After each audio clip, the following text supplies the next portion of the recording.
Un tributo merecido al padre Luciano. ¿Se me escucha bien?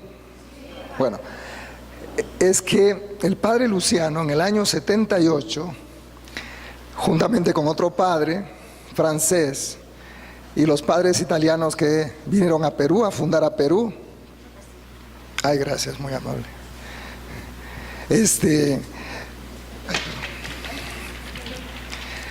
Vinieron a fundar, abrieron el seminario monfortiano en Perú. Y entonces quería decirles que yo, a mis 20 y tantos años, fui recibido por el padre Luciano en el seminario del Perú y soy uno de los 3 primeros sacerdotes misioneros monfortianos peruanos.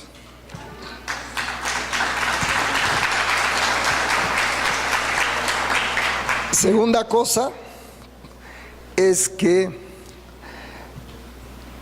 antes de ordenarme sacerdote monfortiano, el superior de aquel momento me dijo: solamente hay una condición, falta una condición para que seas ordenado misionero monfortiano. ¿Y cuál es la condición? Que acompañes al padre Luciano durante 2 meses en una misión itinerante. Ustedes lo han conocido, ¿verdad? 2 meses estuve con él recorriendo todo el Perú, todo el país, por lo menos las capitales de departamentos, ahí se dividen departamentos, ¿no? Difundiendo la consagración, la verdadera devoción, el tratado. Fue realmente una cosa, una prueba de fuego, porque es o era un misionero infatigable, un hijo de Montfort, pero de pies a cabeza, ¿no? Un misionero infatigable, no dormía muy poco, trabajaba y trabajaba. Yo no podía, siendo joven, no podía seguirle el ritmo. Y entonces cuando regresé, después de 2 meses de misión con él, me dijeron: has pasado la prueba, ahora sí te ordenamos sacerdote monfortiano.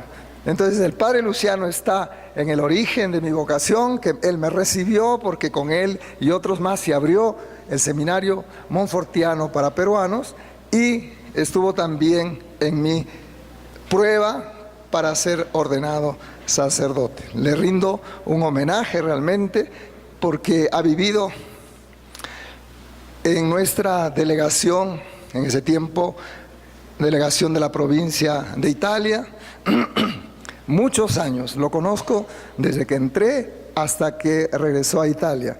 Ha vivido muchos años con nosotros. Se me ha pedido, simplemente, no va a ser muy largo, aparte que no tengo tanta voz, comentar el número 266, solo un numerito, el 266. Como les ha explicado el padre Giovanni, cohermano mío de Italia, la consagración monfortiana, el método monfortiano, esta escuela de santidad, escuela de fe, de santidad, va del bautismo a la Eucaristía. Si ustedes se dan cuenta del tratado, ¿no? La consagración es una renovación de las promesas bautismales, no es otra cosa que eso. Es decir, tomar el cristianismo en serio, ya no jugar, sino tomarlo en serio, ¿no? Y culmina con la Eucaristía. Entonces, queremos ahí en los últimos numerales del 266 adelante, Montfort nos muestra cómo podemos vivir la consagración a Jesucristo por medio de María en la Santa Comunión. ¿Cómo podríamos vivir esa consagración en la Santa Comunión? ¿Cómo podríamos recibir a Jesús con el corazón de María? Fíjense qué bonito, ¿no? La espiritualidad monfortiana es una espiritualidad emotiva, sí, se habla mucho de afectar el corazón, de tocar el corazón. Un librito que es poco conocido de Montfort, pero yo les recomiendo, como se los han recomendado ya aquí, de leerlo, es El amor a la sabiduría eterna. Es un librito muy pequeño y poco conocido, Amor a la sabiduría eterna. Ese librito, decía alguno, que es la columna vertebral de la espiritualidad monfortiana, porque el Tratado de la Verdadera Devoción no es más que un comentario ampliado al último capítulo de los medios para lograr unirnos a Jesús. Bueno, entonces, ¿cómo recibir a Jesús con el corazón de María? ¿Cómo recibir a Jesús en la comunión? ¿Cómo unirnos íntimamente con Él? Con el corazón de María. La primera cosa, el primer puntito muy sencillo es: la Virgen María no solamente colaboró con Dios en la encarnación de su Hijo, en la encarnación del Verbo, sino que la Virgen María, dice Montfort en el tratado, cooperó en hacer posible nuestra vida espiritual. María es cooperadora, colaboradora de nuestra vida espiritual. ¿Y por qué? Porque la encarnación del Verbo, su pasión, su muerte, su resurrección, su ascensión al cielo, el envío del Espíritu Santo a la iglesia, son los momentos centrales de la gran obra redentora del Hijo de Dios. Todos esos momentos son pilares del misterio cristiano, son columnas del misterio cristiano, lo que confesamos en el credo. Bueno, en todos esos momentos, cumbres de nuestra salvación, redención, estuvo presente la Virgen María, en todos.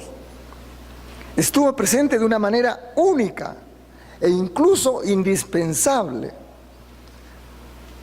No obstante de ser una criatura, dice Montfort, Dios por voluntad divina quiso que la Virgen María estuviera en el misterio de la redención. Ese es un mensaje muy fuerte. O sea, María no es el centro es Jesús. No hay otro mediador entre Dios y los hombres. Solo ante Jesús se dobla toda rodilla en el cielo y en la tierra. Eso lo tiene claro Montfort. Jesús es el centro. Y por eso el padre Giovanni le decía que el tratado no es más que una preparación al reino de Jesucristo. Porque ese es el centro. Sin embargo, aunque María no es el centro, por querer de Dios, porque así lo quiso Dios, porque ese es su plan, está en el centro. Parece un juego de palabras, pero no, María no es el centro, pero está en el centro, por querer de Dios. Y entonces ella coopera. Ella ha estado presente en estos momentos cumbres de nuestra salvación y ha estado presente de manera única, indispensable por voluntad de Dios. Entonces, María no es alguien que nosotros hemos inventado. Una vez le dije a un evangélico que discutía conmigo: María no la hemos inventado nosotros, María está en los evangelios, es María de los evangelios, María se la ha inventado Dios.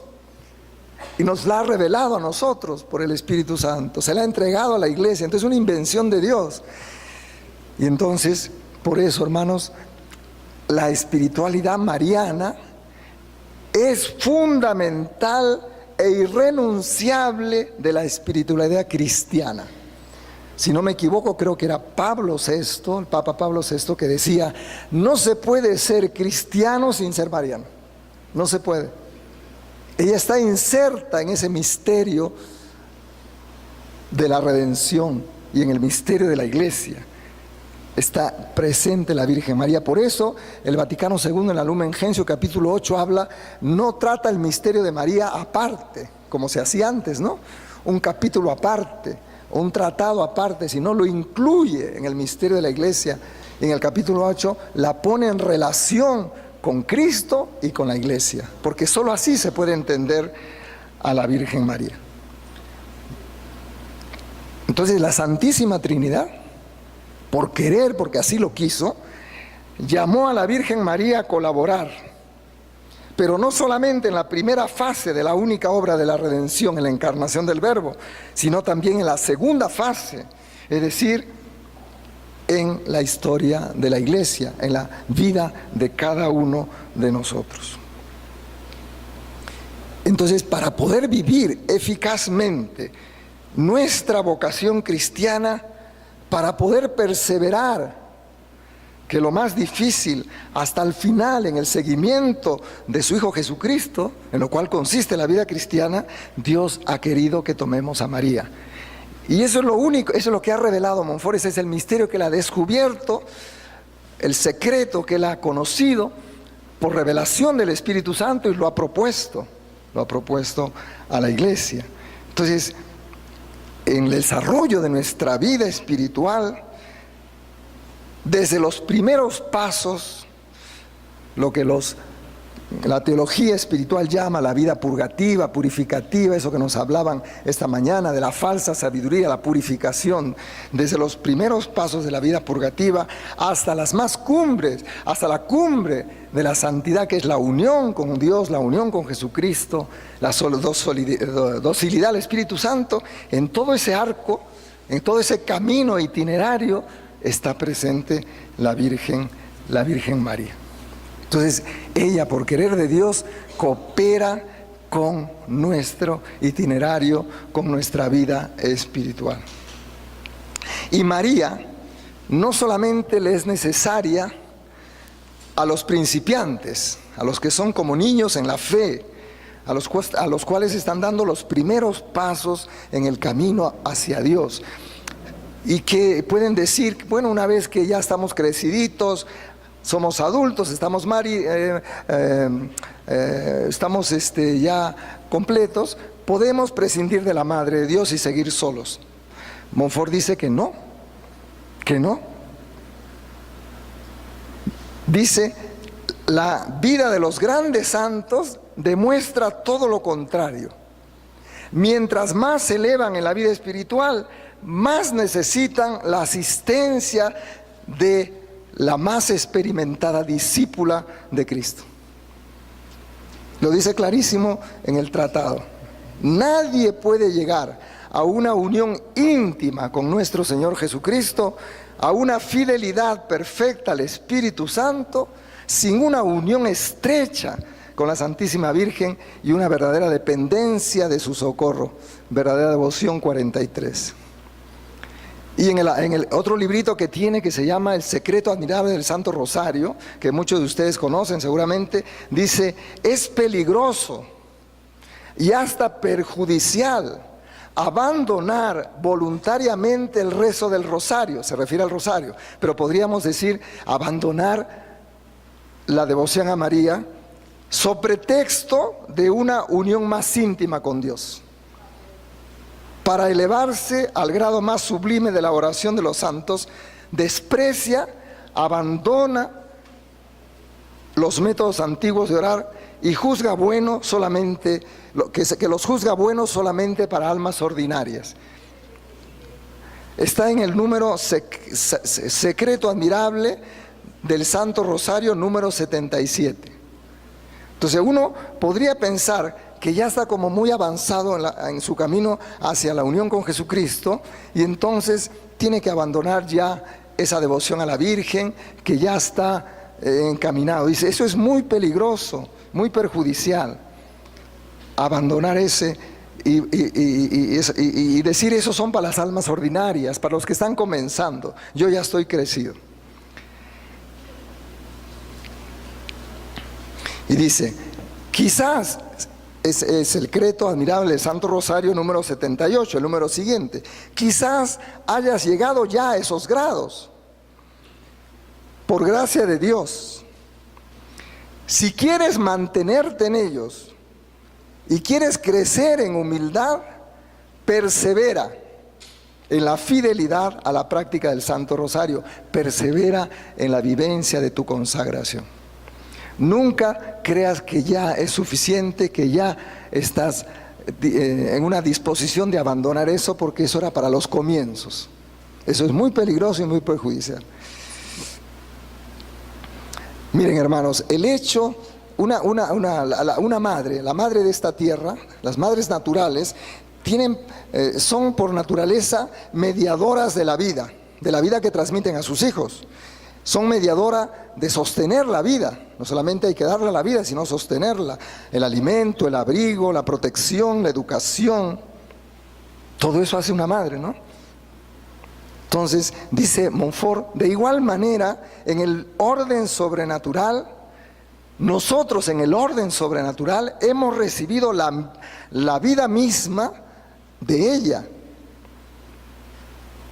Yo soy la vida, dice Jesús. Entonces nosotros hemos recibido la vida misma de ella, la hemos recibido de ella por la encarnación. Y recibimos todas las gracias que necesitamos para nuestra vida espiritual a través de ella, porque así lo ha querido Dios. Por eso Dios Padre, dice Montfort, ha depositado todas las gracias, todas las aguas y la ha llamado mar. Ha juntado todas las gracias y lo ha llamado María. O sea, María tiene todas esas gracias que Dios le ha dado, Dios Padre. Dios Hijo, al encarnarse en su seno, le ha comunicado sus méritos, sus virtudes admirables y la ha constituido tesorera de todo ese capital espiritual. El Espíritu Santo le comunicó todos sus dones y la escogió la Santísima Trinidad como dispensadora de todos esos dones, canal de todos esos dones. Por eso dice, ninguna gracia nos llega si no es por María. Ella es el acueducto, el canal a través de los cuales Dios nos da sus gracias. Una vez escuché que en la aparición de Ruth Bach, la medalla milagrosa, ustedes han visto la imagen, tiene las manos así y le salen rayos. Y entonces la vidente, la monjita, la vidente Catalina Labouré, le preguntó a la Virgen qué significaban esos rayos que le salen de sus manos. Y la Virgen le dijo, son las gracias que Dios, que mi hijo quiere darles, pero que no se la piden por intermedio mío y quedan retenidas, porque ella es el canal, el acueducto, la dispensadora, la tesorera de las gracias de Dios. Dios es la voluntad de Dios. Dios quiere que todo lo tengamos por María. Verdadera Devoción 23, 24 y 25. Todo quiere que lo tengamos por María. Por eso la ha hecho un canal misterioso, un acueducto, para que por allí pasen suavemente y abundantemente sus misericordias.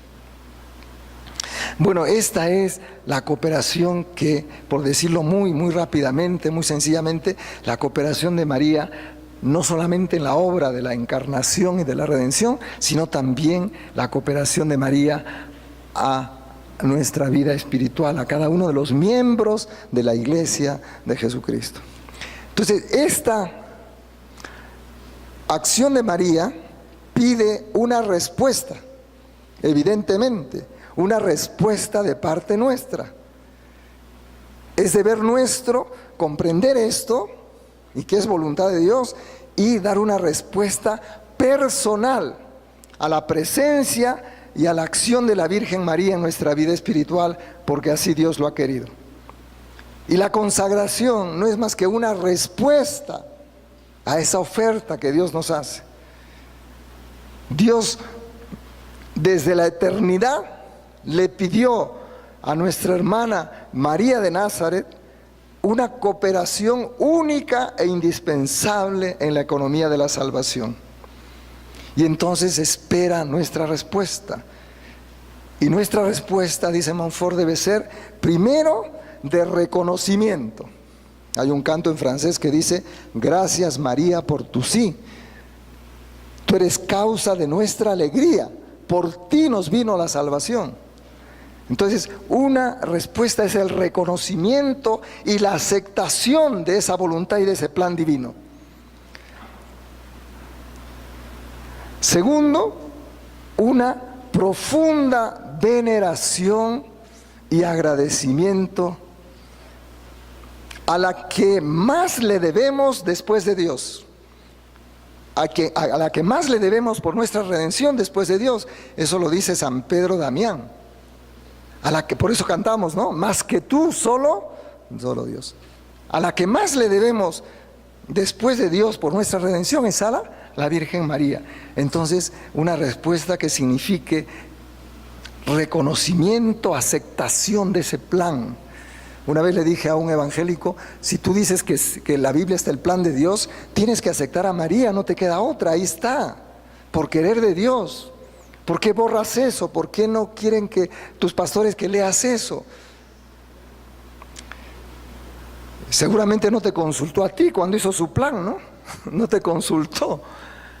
pero allí está María. Dios ha querido que la Virgen María esté en ese plan y que ejerza un influjo en el desarrollo de la vida divina, de la vida de la gracia en todos los redimidos por Cristo.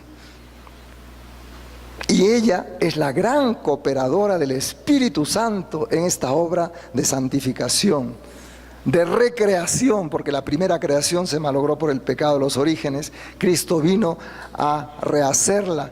Bueno, pues la Virgen María y el Espíritu Santo es el que da vida y santifica todo, es el que está llevando adelante esa salvación en este momento de la iglesia. Pues la Virgen María es la gran cooperadora del Espíritu Santo en esta obra de santificación. Montfort, empleando un lenguaje esponsal, simbólico, la llama la esposa del Espíritu Santo, cosa que le hace mucho problema a los teólogos, ¿no? Como María la esposa. Entonces Jesús es el Hijo del Padre y del Espíritu, y no le hace bolas, ¿no? Lo que quiere decir es eso, es una gran cooperadora. Dice Montfort, esta Virgen singular, milagrosa, en unión con el Espíritu Santo, hace cosas excelentes, extraordinarias. Lo hizo en la encarnación y ahora realiza los mayores portentos de los últimos tiempos, la formación y la educación de los grandes santos o de los apóstoles de los últimos tiempos, como nos decía en esta charla magistral que nos dio el padre Giovanni. Ella tiene mucho que ver en la formación, la educación de los grandes santos, de los apóstoles de los últimos tiempos, de los cuales se servirá Dios para implantar su reino en el mundo por medio del reinado de María. Entonces, la consagración es la preparación al reinado de Jesucristo. Según el plan de Dios, Él vino la primera vez por ella y reinará la segunda por ella, que es en el tiempo de la iglesia. Y los apóstoles de los últimos tiempos, ¿verdad? Todos nosotros y todos los que siguen este ejército de María, este escuadrón, como dice Montfort, de hombres y mujeres, llevarán a cabo, serán los instrumentos para llevar a cabo esta implantación del reino de Dios en la tierra. Bueno, la formación y la educación de ellos está encargado al Espíritu Santo y a María. Pero yo quería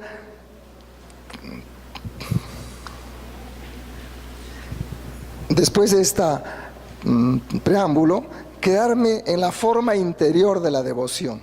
Lo más importante de la verdadera devoción se desarrolla en la intimidad de la persona. Las prácticas externas sí son un recordatorio y una memoria, pero dice Montfort que lo más importante es la forma interior de la devoción a María. Es decir, en la intimidad de la persona, en el secreto del corazón de la persona, ahí crece la piedad, la fe se desarrolla, se vive con fervor la acción cristiana. Entonces, una de esas acciones interiores es que todo lo tenemos que vivir con María, en María, por María y para María. Pero me voy a ceñir solamente a la comunión, cómo vivir la consagración durante la comunión. Están en los últimos números del 266 hasta el final. La primera cosa es que tendría que hablarles que la Eucaristía es la fuente y la cumbre de la vida espiritual. La fuente porque todo brota de ahí, dice el Vaticano, y la cumbre porque todo converge ahí. Es el culmen de esta obra redentora. Cristo mismo en persona nos da su cuerpo, Cristo mismo en persona con su cuerpo, su sangre, su alma, su divinidad, como fuente de vida divina, prenda de resurrección futura, se nos da en la comunión. Allí es alimento, medicina, fortaleza, consuelo. Allí nos va transformando en Él. Y la Virgen María está indisolublemente unida a la Eucaristía, por eso Montfort la pone al final, del bautismo a la Eucaristía. Y por eso esos numeritos al final, cómo comulgar, cómo hacer la comunión con María. El cuerpo de Cristo, el sacerdote dice, cuerpo de Cristo. Nosotros decimos, amén, yo lo creo, así es. Cuando recibimos el cuerpo de Cristo, ¿qué cuerpo estamos recibiendo? ¿El cuerpo de quién? De María.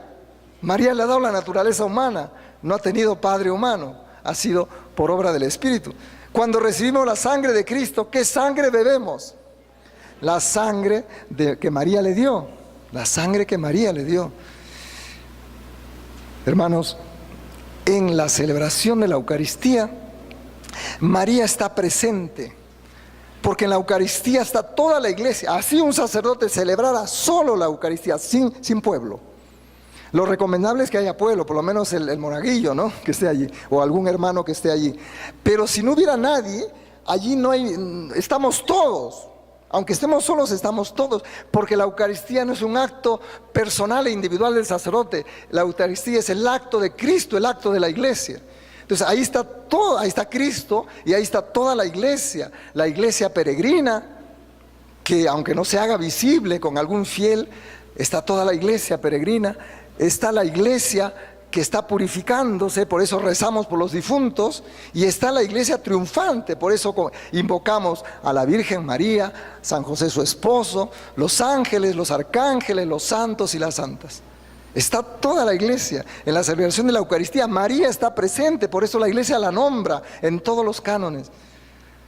Y toda la iglesia triunfante está allí, toda la iglesia glorificada está allí, por eso nombramos los santos, la Virgen, San José, un santo específico. Eso lo decía el Papa Juan Pablo II en la carta que escribió en el 87 sobre la Madre del Redentor, en el número 44. Léanse esa encíclica que es de oro. Entonces, si ella está presente en la Eucaristía, ella es el mejor modelo para vivir la liturgia, el mejor modelo. Ella es modelo de fe. Y ella nos ayuda y nos invita a vivir la Eucaristía con fe. Es como si dijera, créanle a mi hijo, dice el Papa.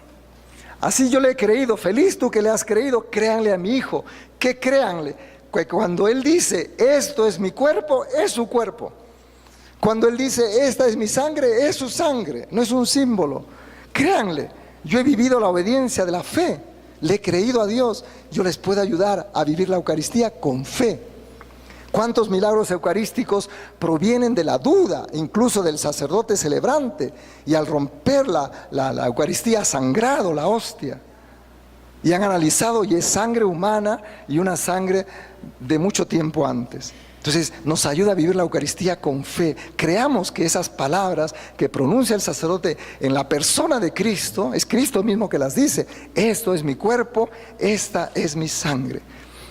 María nos ayuda a vivir esta fe en la Eucaristía. La segunda actitud eucarística, dice el Papa, que nos enseña María, es la del sacrificio. Ella, cuando presentó al niño Jesús en el templo, Simeón le anticipa el drama del Hijo crucificado hasta el Calvario. Este niño será rechazado, a ti una espada te atravesará el alma. María, cuando presentó al niño ante Simeón, vivió una Eucaristía anticipada. Vivió una Eucaristía anticipada, una comunión espiritual, porque en la cruz ofreció a su Hijo, ahí culminó la ofrenda de su Hijo y ella se unió a esa ofrenda y lo sacrificó y lo entregó, mejor dicho, al Padre. María nos enseña a vivir, porque cada Eucaristía es el sacrificio de Jesús. En cada Eucaristía estamos en la cruz. Y en la cruz, ¿quién estaba? María, de pie. Entonces, y ahí Jesús le encargó al discípulo amado, ahí tienes a tu Hijo, Él es tu Hijo y nos entregó a todos nosotros. Debemos, cuando participamos en la Eucaristía, que es el memorial de la muerte de Cristo, que es la cruz, por eso tenemos una crucecita en el altar muchas veces, ahí tenemos que recibir, ahí, porque es un memorial, o sea, no es algo que se está repitiendo, pero es algo que continúa, es un eterno presente. Ahí tenemos que escuchar las palabras de Jesús, ahí tienes a tu Hijo, ahí tienes a tu madre. Recibamos en cada Eucaristía, acojamos a esta madre que Jesús nos entrega y dejémonos acompañar por ella, porque ese es el querer de Dios, el querer de Jesús. La tercera actitud eucarística, María nos la da en la espiritualidad del Magnífica. La Eucaristía es un cántico de alabanza, la mayor alabanza que le podemos dar a Dios, la mayor acción de gracias. Eucaristía es una palabra griega que significa gracias. ¿De qué le agradecemos a Dios? De tanto amor, de tanto haber amado al mundo que nos ha entregado su Hijo. Vamos a agradecerle, vamos a alabarlo por este amor tan grande e incomprensible. Bueno, Montfort dice que la espiritualidad del Magnífica es la mejor alabanza que se ha dirigido a Dios, y ella nos puede ayudar con ese cántico a vivir la Eucaristía como una alabanza, como una acción de gracias. Entonces la Eucaristía, pues el consagrado debe vivir en esta referencia, en su vida debe ser siempre en referencia a María, pero sobre todo vale para el acto litúrgico, para el acto eucarístico, que es la cumbre del misterio de nuestra salvación. La misa, como les dije, Jesús quiere unirse a nosotros en la Eucaristía, por eso se nos da en comunión. Él tiene un gran deseo. Montfort, en el librito El amor a la sabiduría eterna, habla de una forma conmovedora. Dice: Dios tiene deseos de nosotros. Dios nos busca, nos desea. Él es el primero que da el paso, tiene la iniciativa. Él quiere unirse a nosotros. Tiene unos deseos locos de nosotros. Y entonces espera encontrarse con nuestro deseo. En la misa, ese deseo, dice un monfortiano, llega a su máxima expresión. Porque es comunión, es unión. Entonces, María nos ayuda a vivir, pues, este misterio de unión con Dios que tenemos en la Eucaristía. No es nosotros, en primer lugar, que vamos a querer unirnos con Él. Es Él que quiere unirse con nosotros, y nosotros respondemos también aceptando esa unión. Miren lo que dice, se lo leo en el número 71, que es bien bonito. Queriendo la sabiduría, cuando dice sabiduría se refiere a Jesús. Queriendo Jesús manifestar su amor a los hombres hasta morir por ellos en la cruz para salvarlos, y no pudiendo por otra parte decidirse a abandonarlos, porque nos dijo, ¿no? Si no me voy, no envío el Espíritu Santo. O sea, por un lado quería irse para enviarnos al Espíritu Santo, y por otro lado quería quedarse. Entonces, ¿cómo arregla eso? Dice: encuentra un secreto admirable para morir y al mismo tiempo seguir viviendo y seguir permaneciendo con nosotros hasta el fin de los tiempos. Y esa fue la institución de la Eucaristía. Se fue quedándose. Se fue porque está a la derecha del Padre, en gloria y poderío, esperando regresar en su segunda venida a juzgar a vivos y muertos. Y se quedó. Parece una paradoja, ¿no? Una contradicción aparente. ¿Cómo se quedó? Instituyendo la Eucaristía. No tuvo inconveniente, dice Montfort, de cambiar y trastornar las leyes naturales. El Año 71. Y voy terminando. Entonces, ¿cómo podemos vivir esta unión con Jesús, Eucaristía, que la vivimos en el momento de la comunión? Ahí en la comunión, para vivir este misterio de unión con Él, primero hay que acogerlo con amor. Segundo, una vez que lo hemos acogido con amor, hay que adorarlo profundamente. Hay que abrazarlo estrechamente para que pueda reinar y crecer y reinar en nosotros. Verdadera Devoción 270, y lo pueden leer claramente. Solamente voy a decir, porque él habla antes de la comunión, cómo prepararse o recibir la comunión con María, antes de la comunión, en la comunión y después de la comunión. Pero solamente voy a tocar el puntito primero, antes de la comunión. Para realizar este encuentro profundo con Jesús en la comunión, Montfort sugiere, y ahí lo van a leer ustedes, algunos actos religiosos. El primer acto es purificar el corazón, purificarlo. Segundo, estar en una disposición de acogerlo con profunda humildad. Y para eso, él suplica a María que le dé su corazón, que le preste su corazón para poder recibirlo con un corazón purificado para tener unas disposiciones de acogerlo con profunda humildad. Porque dice él, solo María pudo acoger a Jesús así. Entonces nos recomienda que te humilles profundamente delante de Dios, que renuncies a tus disposiciones, renueves tu consagración con la fórmula corta, soy todo tuyo María y cuanto tengo tuyo es, y le supliques a esta bondadosa madre que te preste su corazón. Yo cada vez que comulgo, siento que ella, porque le digo préstame tu corazón, siento que ella lo recibe dentro de mí, para que ella reciba con sus disposiciones a su hijo. Entonces, esa es la práctica que Montfort nos recomienda. ¿Qué significa pedirle que nos preste su corazón? Significa que nos dé sus actitudes espirituales más profundas, porque el corazón es símbolo del amor. Significa que nos dé su corazón para que podamos recibirlo con amor, para que podamos acogerlo en nuestra pobre alma sucia y pobre como el establo de Belén, y acogerlo con amor y acogerlo con María, porque es la única digna de acoger a Jesús. Por eso es que Montfort dice, antes de comulgar, invoca a María para que aleje todo impedimento que haga que no le recibas con un corazón dispuesto, con un corazón purificado. Y dice él, y te sugiere que digas al Padre, al Hijo y al Espíritu Santo, Padre, no soy digno de participar en tu mesa.